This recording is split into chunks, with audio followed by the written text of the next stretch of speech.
Finding time period पता कैसे करते हैं? देखो, हमें एक चीज़ तो पता है कि टाइम पीरियड का फॉर्मूला एसएचएम में होता था 2π/ओमेगा। अगर मैं अलग अलग जगह ओमेगा की वैल्यू पता कर लूँ तो मैं किसी भी जगह पे टाइम पीरियड की वैल्यू पता कर सकता हूँ। अब ओमेगा की वैल्यू किस तरीके से पता की जाती है? स्टार्ट करते हैं हम इस तरीके से। मान लो हमारे पास स्प्रिंग मास सिस्टम है, तो यहाँ पे हम क्या लिखते थे? हम देखते थे कि भाई हमारे पास फोर्स की जो वैल्यू होती थी वो होती थी -kx। यही तो हमारे पास बेसिक सी इक्वेशन है स्प्रिंग में। यहाँ पर हमने लिख लिया था कि acceleration will be equal to -k/m times x, है ना। फोर्स को हम मास टाइम्स एक्सेलरेशन लिखते थे, मास को दूसरी तरफ ले गए। अब ये जो टर्म आई है, एक्चुअली ये हमारे लिए उतनी इंपॉर्टेंट नहीं है। हमें देखना होता है कि डिस्प्लेसमेंट और उसका डबल डेरिवेटिव यहाँ पर है ना, जो कि एक्सेलरेशन होता है। इनके बीच में कुछ रिलेशन आता है, और ये जो बीच में अब जो भी आ जाए, यहाँ पे जो भी वैल्यू निकल के आए वही बन जाती है हमारी ओमेगा स्क्वायर। तो हम लिख सकते हैं भाई acceleration is equal to -omega times x. अगर हम इस फॉर्मेट में ला पाए किसी भी इक्वेशन को, तो ओमेगा की वैल्यू मैं वहाँ से निकाल लूँगा, ओमेगा यहाँ रखते ही टाइम पीरियड की वैल्यू मिल जाएगी। तो इस पर्टिकुलर केस में हमारे पास ओमेगा की वैल्यू कितनी आ जाती है? ओमेगा की वैल्यू यहाँ से आ जाती है √k/m। फील करने की कोशिश करो, स्प्रिंग कांस्टेंट बहुत ज़्यादा है, बहुत ही ज़्यादा, मतलब स्ट्रॉन्ग स्प्रिंग हो गई तो वो इसको अच्छे तेज़ी से वाइब्रेट करा पाएगी। तो उसके लिए ओमेगा की वैल्यू फास्ट हो जाती है, ओमेगा की वैल्यू बढ़ जाती है, टाइम पीरियड कम हो जाता है। या फिर हमने बहुत ही हैवी मास रख दिया यहाँ पे, तो धीरे धीरे जाएगा, टॉइंग टॉइंग टॉइंग, तो वो धीरे धीरे मूव करता है। उस केस में क्या होता है? मास ज़्यादा है तो ओमेगा कम हो जाती है, ओमेगा कम हो जाती है, टाइम पीरियड बढ़ जाता है। ये हम इस तरीके से स्प्रिंग मास सिस्टम देख सकते हैं। लेकिन सिर्फ ऐसे ही चीज़ें हमें नहीं देखनी होती है। देखो, ये लीनियर प्रॉपर्टी है। लीनियर हमारे पास एक्स जा रहा है, लेंथ में जा रहा है, ट्रांसलेशन हो रहा है, तो वहाँ पे एक्सेलरेशन था। अगर हमारे पास रोटेशनल में हम बात करें तो देखो हमारे पास रोटेशनल में भी सेम चीज़ हो जाती है। कैसे, इसको देखते हैं। रोटेशन में हम फोर्स की जगह लिखते हैं टॉर्क, और यहाँ पर हमारे पास जो डिस्प्लेसमेंट होता था, अब की बार एंगुलर डिस्प्लेसमेंट हो जाएगा यहाँ पर इस तरीके से थीटा। तो अब यहाँ पर हमारे पास इसकी वैल्यू कुछ हो जाएगी माइनस समथिंग। लेट्स से यहाँ पे भी कुछ इस तरीके से के आ रहा होगा यहाँ पे कुछ। अब वो कैसे आता है, यही चीज़ हमें क्वेश्चन में दी होगी। अगर मुझे यहाँ पता चल गया तो टॉर्क को हम क्या लिखते हैं? Moment of inertia times alpha is equal to -k theta आ गया मेरे पास। यहाँ पर अल्फा की वैल्यू मैं लिख दूंगा -k/i, ये जो भी चीज़ आनी है, ठीक है। तो ये इंटू थीटा। अब यहाँ पर हम फिर से देखते हैं। देखो, यहाँ पे x था और यहाँ a था, बीच में जो भी चीज़ आती थी उसको हम ओमेगा स्क्वायर लिख देते थे। यहाँ x की जगह थीटा है, यहाँ पर अल्फा है एक्सेलरेशन की जगह, बीच में जो भी चीज़ है उसको हम कर देंगे ओमेगा का स्क्वायर। यहाँ से मेरे पास अल्फा की वैल्यू आ जाती है -ओमेगा² टाइम्स थीटा, और यहाँ से ओमेगा की जो वैल्यू आ जाती है, ओमेगा की वैल्यू हो जाती है हमारे पास √k/i। अच्छा, ये ओमेगा क्या है? हमारे पास SHM की एंगुलर फ्रीक्वेंसी है। अब ये मत सोचना कि भाई ये यहाँ पर इस तरीके से रोटेट कर रहा था तो यहाँ पे हमारे पास थीटा था, इसको डिफरेंशिएट कर दे तो ओमेगा था। वो एंगुलर वेलोसिटी अलग हो जाएगी। अब लिखने के लिए हमने ओमेगा को पहले से यूज़ करते आ रहे हैं, तो यहाँ this omega is not angular velocity, कि यहाँ पे एंगुलर वेलोसिटी कभी पॉजिटिव होती है कभी नेगेटिव होती है। उस ओमेगा से मत कन्फ्यूज़ होना। या फिर आप इसको ऐसे लिखो ही मत, आप सीधे सीधे लिख दोगे कि भाई हमारे पास यहाँ से टाइम पीरियड की वैल्यू फिर आ जाएगी। Time period will be equal to √, देखो यहाँ पर k/m था, सॉरी, है ना, टाइम पीरियड का फॉर्मूला ही नहीं लिखा क्या इधर। टाइम पीरियड का यहाँ पे हमारे पास फॉर्मूला आ जाता है 2π√m/k आता है हमारे पास। यहाँ पर हम लिख देंगे time period will be equal to 2π√, देखो यहाँ पर i ऊपर आ जाएगा, k नीचे आ जाएगा, तो यहाँ पर आ जाएगा अब क्या हमारे पास i/k। सिमिलर ही है हमारे पास फॉर्मूला। यहाँ पर मास ऊपर है, इनर्शिया, यहाँ पे मोमेंट ऑफ इनर्शिया। यहाँ पर k हमारे फोर्स की प्रोपोर्शनैलिटी कांस्टेंट आ रहा था, यहाँ पे हमारे टॉर्क का प्रोपोर्शनैलिटी कांस्टेंट आ रहा है। स्ट्रेट फॉरवर्ड सेम तरीके से हम पता कर सकते हैं। यूजुअली हम इसका इस्तेमाल करते हैं। और अब यहाँ पर हमारे पास एक होता है पेंडुलम। पेंडुलम में आप इस तरीके से, है ना, इस चीज़ को डेराइव कर सकते हो। यहाँ पर कोई एंगल थीटा रहेगा, उसके हिसाब से यहाँ पे इस पर टॉर्क लगेगा, तो आपके पास कुछ ऐसी इक्वेशन आ जाएगी, torque is equal to something times sine theta है ना, mg sine theta into L आ जाता है। और वहाँ से आप ले दे करके इस तरीके से डेरिवेशन कर सकते हो। हमारे पास इसका टाइम पीरियड आ जाता है t is equal to 2π√L/g।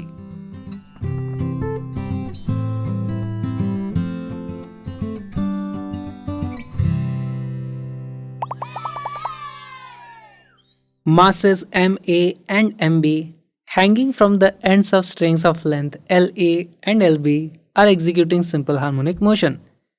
If their frequencies are FA is equal to 2 times FB, तो हमारे पास यहाँ पर कुछ चीज़ें पूछी गई हैं। सबसे पहली बात, ये हमारे पास पेंडुलम का क्वेश्चन है। देखो हमारे पास पेंडुलम का जो टाइम पीरियड होता है वो हमेशा होता है 2 pi under root of L by G। It is independent of mass, independent of mass m। जो पेंडुलम में बॉब लटका होता है उसका जो मास होता है उसके इंडिपेंडेंट आता है। और यहाँ पर हमारे पास अब देखो कुछ चीज़ें इन्होंने बता दी हैं, फ्रीक्वेंसीज़ के बारे में बता दिया है। फ्रीक्वेंसी क्या होती है? फ्रीक्वेंसी होती है 1 अपॉन टाइम पीरियड। अब वीडियो को पॉज करो, क्वेश्चन को सॉल्व करो, बताओ इनमें से कौन सा ऑप्शन सही है।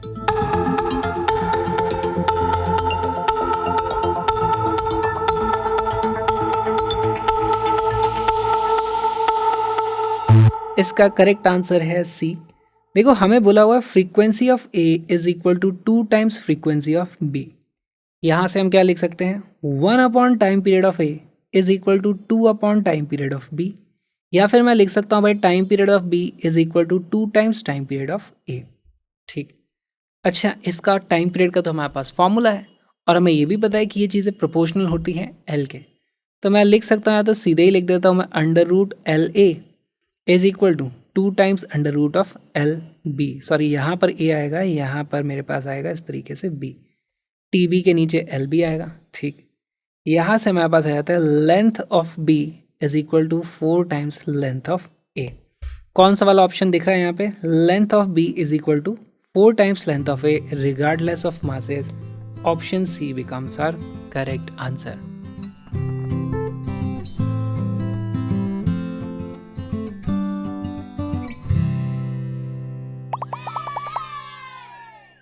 A simple pendulum is oscillating without damping. When the displacement of bob is less than maximum, its acceleration vector A is correctly shown as। अब ये बहुत ही अच्छा कॉन्सेप्चुअल क्वेश्चन है ना? तो यहाँ पर हमें क्लियरली बोल दिया है कि ये अपनी मैक्सिमम पॉइंट पे नहीं है। देखो मैक्सिमम पोजीशन मान लो इसकी यहाँ होती, इसकी भी यहाँ होती, सब जगह मैक्सिमम पोजीशन होती, उसके हिसाब से हमें बताना है भाई इसका एक्सेलरेशन किस दिशा में पॉइंट हो रहा है, कौन सा वाला सही है। बहुत अच्छा सवाल है, सर्कुलर मोशन भी यहाँ पे कंबाइन हो गया है। वीडियो को पॉज करो, क्वेश्चन को सॉल्व करो।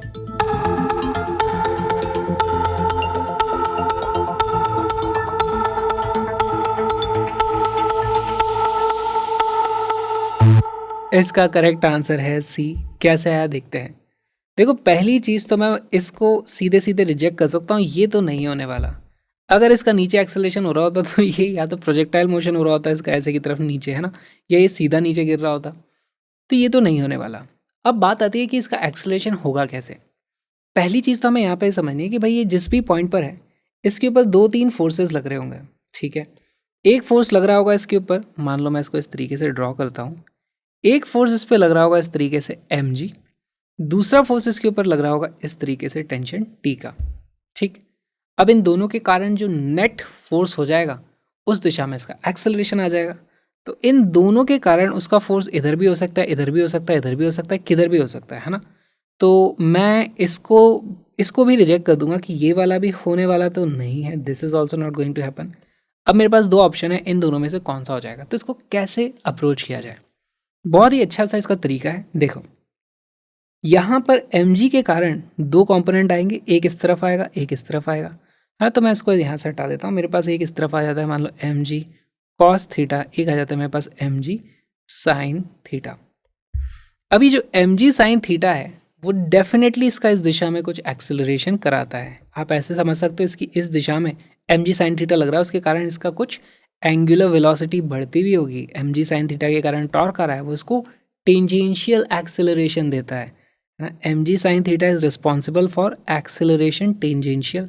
ठीक, दूसरी चीज हमारे पास यहाँ पर, अब देखो सर्कुलर मोशन हो रहा है इसका, यहाँ पर 2 फोर्स लग रहे हैं इसके ऊपर, एक टेंशन का, एक दूसरा लग रहा है mg cos थीटा। अगर ये दोनों बराबर हो जाते इस तरीके से तो कैंसिल आउट हो जाते, लेकिन वो कैंसिल आउट नहीं हो सकते। क्यों नहीं हो सकते? क्योंकि ये अभी मैक्सिमम पोजीशन पे नहीं है, इसकी यहाँ पर इस तरीके से कुछ ना कुछ ओमेगा होगी। या मैं बोलूँ कि ये मैक्सिमम पोजीशन से नीचे रहा था तो इसकी कुछ इस दिशा में वेलोसिटी होगी। अगर वेलोसिटी है और ये सर्कुलर उसमें मोशन कर रहा है तो इसका डेफिनेटली ऊपर की तरफ कुछ एक्सेलरेशन होगा, एक्सेलरेशन सेंट्रीपिटल। इसका इस दिशा में है एक्सेलरेशन टेंजेंशियल, इसका इस दिशा में acceleration centripetal. Net resultant in दोनों का कुछ इधर ही आ सकता है। तो हमारे पास एक्चुअली यहाँ पर ऑप्शन बचता है option C, and C is the correct answer.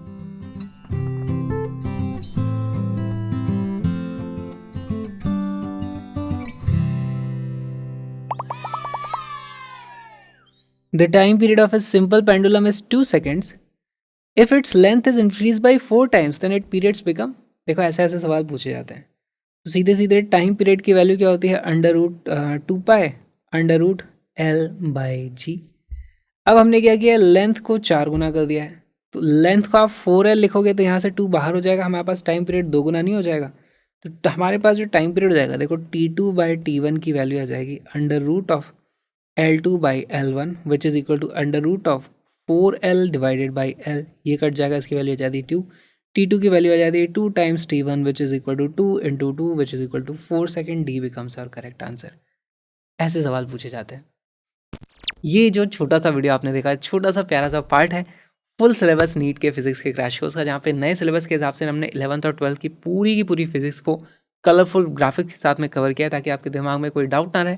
और ऑलमोस्ट सारे PYQs को भी हमने कवर कर लिया है, ताकि आपकी वैरायटी ऑफ प्रैक्टिस हो जाए।